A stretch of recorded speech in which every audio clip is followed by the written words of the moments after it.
The US Secretary of State Antony Blinken's met with the Chinese Foreign Minister in Beijing. It's the highest profile visit to China by a US official since President Biden took office.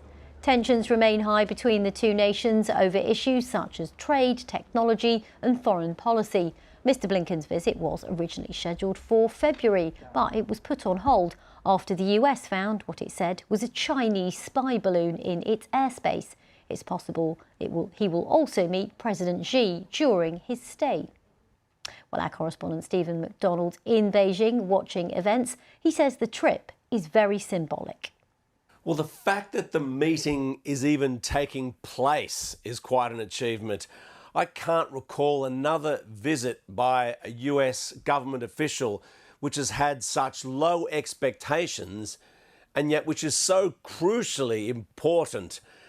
I mean, the relationship is so toxic between Beijing and Washington. If at the end of these meetings, at least some new pathways towards communications, at least some new possibilities for more high-level meetings, if those types of things can be set up, I think both sides will be happy and think that they've come away with something, that it's been successful. But it's because relations are so bad that nobody expects any sort of a breakthrough on any of the key issues. And if they can just agree to keep talking, well, that'll be something. So the meeting in itself is consequential. I remember a couple of weeks ago, there was a lot of conversation around a handshake between US and Chinese officials. What about the substance, though? Because it's not just about the meeting. I mean, there must be key issues on the table that the two would like to work together on. Well, actually, there are to be a series of meetings. And so, first we have Antony Blinken meeting with his immediate counterpart, Qin Gang, who's China's foreign minister. But then, above Qin Gang is Wang Yi, so he's the Communist Party's foreign affairs official. And tomorrow, it's also possible that Antony Blinken could meet Xi Jinping. Now, we haven't had that confirmed, but there's a lot of talk that might happen. Now, you imagine the symbolism if that happens. We haven't had a meeting like this for 5 years here with a senior official from Washington speaking to anybody senior in Beijing. And so if Antony Blinken and Xi Jinping are to meet and shake hands, well, that will be quite symbolic. Now, sure, that doesn't get to the nuts and bolts of this relationship of what needs to be sorted out.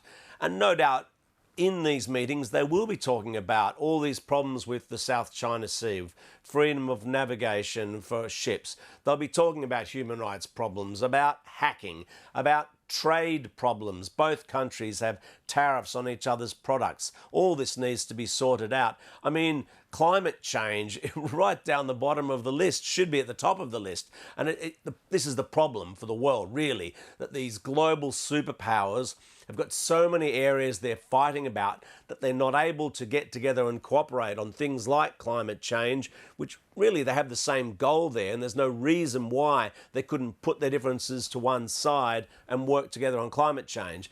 But when everything's so nasty between these governments with a lot of sort of insults flying back and forth, it's hard to move forward. And that's why meetings like this are seen as crucial, to have some face time, as they say, to hopefully get momentum going again and at least stop the relationship from collapsing even further. Stephen McDonald in Beijing there, while our correspondent Carl Nasman in Washington sets out what the US hopes to achieve from these talks.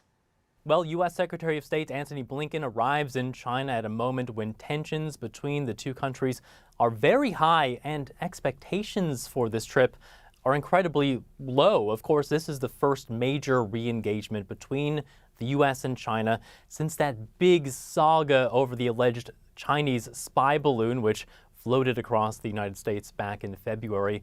And that really is hanging in the background of these talks. So the biggest goal here is a simple one, and it's just reestablishing and reopening those diplomatic lines of communication. There have been some concerns that this rivalry could escalate into some sort of conflict, especially after some of the close calls that we've seen between the two countries' military in the area around Taiwan.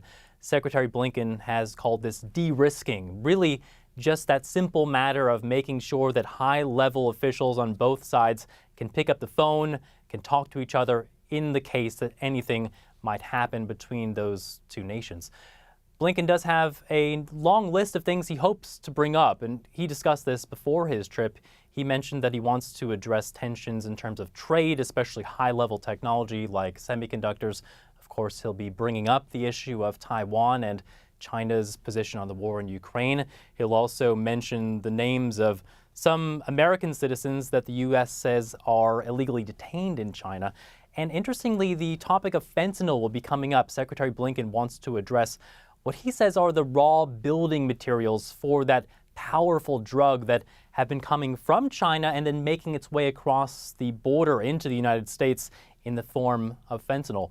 But again, no expectations for a big breakthrough here. The bar really has been lowered. And at the very least, the U.S. says they hope that this can lay the foundation and build the groundwork for further summits and further meetings between the U.S. and China in months to come.